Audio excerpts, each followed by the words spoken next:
This is such a good question. Dictionaries are not normative. They don't tell you how you ought to speak. They document the way that people actually do speak. That's why when a word or a phrase gets enough usage, they add it to the dictionary. Dictionaries weren't always that way, though. In the 1800s, Noah Webster published his dictionary of American English, and he was really out to create an American English. He wanted to find a way to distinguish American English from British English. So he was out there fighting to make sure you don't put those U's in the words and make sure you spell meter with an ER instead of an RE. Noah Webster, for obvious reasons, had a huge impact on how we think about dictionaries up until even today. But today, even the Merriam-Webster dictionary acknowledges that their role is primarily one of describing language. They're a descriptivist organization. Go check my recent video about this. Here's a blog post on the Merriam-Webster website in which the author says, "Something that really burns my proverbial biscuits is the musty insistence that dictionaries are the guardians and gatekeepers of the language, and when we enter a word into the most sacred tomes of Webster,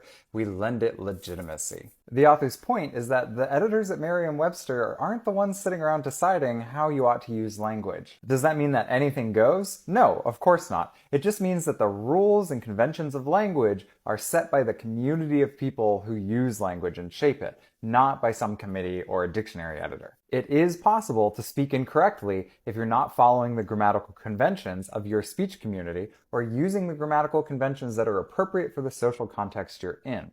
In that article, the author even points out that dictionaries would be doing you a disservice if they didn't also include information about when it was appropriate and acceptable to use different words. So they include usage notes, and they'll say things like informal or slang. It doesn't mean it's wrong. It just means that you as a speaker need to be aware of the appropriate social contexts for using it. Those different social contexts could be the difference between a formal or an informal setting, like a professional setting at work or an informal setting at home, or it could be geographic differences, right? If you go to the South and you speak like someone from New York City, people are going to know you're from New York City, that you're not following the conventions of Southern English. New York English and Southern English are not wrong ways of speaking. They're just two different dialects. Everybody speaks with a dialect. There's just variation in language, and I know that upsets a lot of people, but that's just the way it is.